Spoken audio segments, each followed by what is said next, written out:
Christ We Proclaim, Sekolah Palembang Harapan.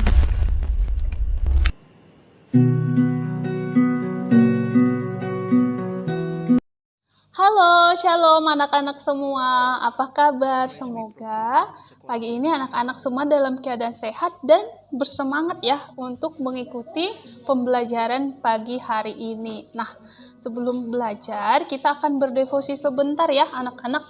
Kita mau mendengarkan firman Tuhan sebentar kayak gitu. Nah, sebelum itu, yuk kita berdoa dulu yuk. Anak-anak semua lipat tangan, tutup mata, tundukkan kepala yuk. Kita berdoa. Tuhan Yesus, kami bersyukur dan berterima kasih kalau pagi hari ini kami boleh bangun dalam keadaan tubuh yang sehat dan juga semangat yang baru. Itu semua karena kasih Tuhan. Itu semua karena anugerah Tuhan bagi hidup kami. Terima kasih Tuhan. Pagi ini kami mau berdevosi sebentar. Kiranya Tuhan memberkati firman Tuhan supaya kami boleh mengerti dan juga melakukan dalam hidup kami. Dalam nama Tuhan Yesus kami sudah berdoa dan mengucap syukur. Amin. Oke. Anak-anak, pagi hari ini judul devosi kita adalah Allah menepati perjanjian karena kasih-Nya. Sekali lagi, Allah menepati perjanjian karena kasih-Nya. Kasih-Nya ya. Bude Pura akan baca ayat devosi kita pagi hari ini terambil dari kitab Yeremia. Kalau kitab Yeremia ini ada di perjanjian lama ya. Coba Deborah baca ya, kitab Yeremia 31 ayat yang ketiga. Yeremia 31 ayat 3. Dari jauh Tuhan menampakkan diri kepadanya. Aku mengasihi engkau dengan kasih yang kekal. Sebab itu, aku melanjutkan kasih setiaku kepadamu. Nah, di sini Tuhan mengatakan bahwa Tuhan mengasihi ya, Tuhan mengasihi dengan kasih yang kekal. Dan ternyata kasih Tuhan ini gak cuma untuk orang-orang Israel, tetapi juga untuk kita sekarang ini. Kalau di ayat ini ya dikatakan bahwa Tuhan melanjutkan mengasihi orang-orang Israel, walaupun ternyata orang-orang Israel ini sering melanggar janji kayak gitu.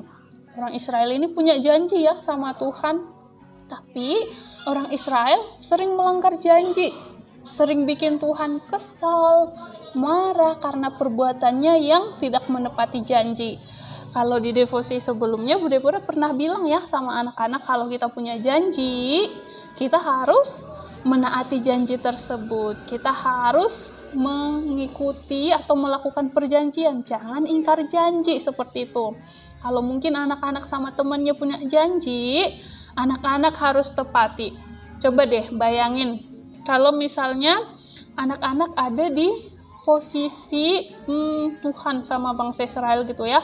Anak-anak punya janji sama teman, tapi temannya ingkar janji, temannya nggak menepati janji. Gimana nih perasaan anak-anak?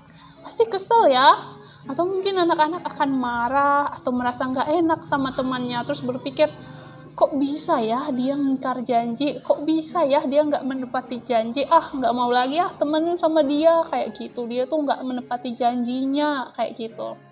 Nah, coba kita lihat Tuhan. Kalau Tuhan ternyata walaupun bangsa Israel ya sering mendukakan hati Tuhan, ingkar janji sama Tuhan, melanggar perjanjian, tetapi Tuhan apa yang Tuhan lakukan? Tuhan kasih hukuman loh untuk bangsa Israel. Tapi bukan berarti Tuhan membenci bangsa Israel. Tuhan gak membenci bangsa Israel, tetapi Tuhan kasih pelajaran kayak gitu. Tuhan kasih hukuman ringan lah kayak gitu. Atau mungkin hukuman berat ya, supaya bangsa Israel ini sadar, kalian lo udah salah, ayo bertobat kayak gitu ya. Tuhan kasih pelajaran melalui apa hukumannya?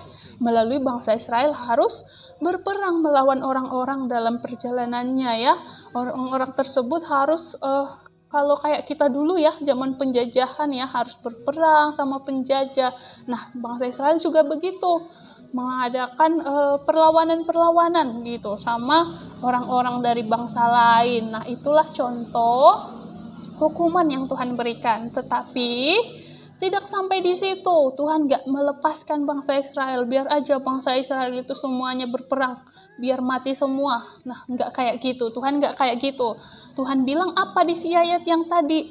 Tuhan bilang, aku mengasihi engkau dengan kasih yang kekal. Sebab itu, aku melanjutkan kasih setiaku kepadamu. Artinya apa? Tuhan gak membenci bangsa Israel, tetapi dia melanjutkan kasihnya. Dia menolong bangsa Israel kayak gitu. Asal apa?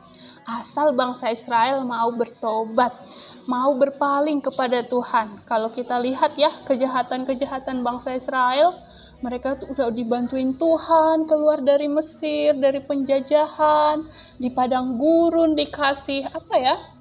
Mana roti dari surga, terus dikasih juga tiang awan, tiang api untuk melindungi bangsa Israel kayak gitu. Tetapi ternyata bangsa Israel ini justru apa ya, mereka tuh pengen Tuhan yang kelihatan gitu loh, yang mereka bisa lihat langsung. Terus mereka tuh menyembah berhala kayak gitu. Menyembah berhala itu bukan Tuhan yang disembah kayak gitu. Nah, Tuhan marah dong, ya kan? Tuhan marah, tapi Tuhan bilang asal bangsa Israel bertobat, Tuhan mau mengampuninya. Sama kayak kita ya, kalau kita sekarang ini banyak melakukan kesalahan yang bikin Tuhan gak senang. Misalnya apa ya, kalau kita mungkin gak rajin mengerjakan tugas, tidak patuh sama orang tua atau melawan orang tua, berbohong, mencuri. Nah, itu semua gak boleh ya anak-anak, itu Tuhan gak suka. Kalau misalnya itu semua anak-anak pernah lakukan, coba sekarang ayo kita bertobat. Bu Deborah ajak anak-anak untuk bertobat ya, memperbaiki perilaku atau tidak melakukannya lagi kayak gitu. Nah, itulah yang mau Bu Deborah sampaikan. Kalau anak-anak pernah melakukan kesalahan atau anak-anak melawan orang tua, ayo sekarang kita semuanya memohon ampun sama Tuhan ya, memohon ampun sama Tuhan supaya Tuhan mengubah hati kita dan juga membantu kita supaya menjadi anak yang lebih baik, anak yang patuh sama peraturan, patuh sama bapak ibu guru, sama orang tua di rumah dan juga sama Tuhan ya. Gitu ya anak-anak. Jadi Bu Deborah percaya anak-anak semuanya bisa menjadi anak-anak yang takut akan Tuhan. Iya, sampai di situ ya devosi kita pagi ini. Semoga melalui devosi ini anak-anak mau mengasihi Tuhan, semakin mengasihi Tuhan, mau bertobat menjadi anak yang lebih baik lagi. Oke, itu saja pagi ini. Yuk kita berdoa. Bu Deborah akan pimpin ya. Yuk kita berdoa. Terima kasih Tuhan Yesus untuk devosi pagi hari ini. Biarlah kami Tuhan tolong menjadi anak-anak yang mau mengasihi Tuhan, menjadi anak-anak yang mau patuh kepada Bapak Ibu Guru, kepada orang tua, terlebih kepada Tuhan. Pimpinlah Tuhan hidup kami satu hari ini, kami serahkan dalam tangan-Mu. Dalam nama Tuhan Yesus, kami sudah berdoa dan mengucap syukur. Amin. Oke, sampai jumpa anak-anak semuanya. Tetap semangat belajar. Shalom, dadah.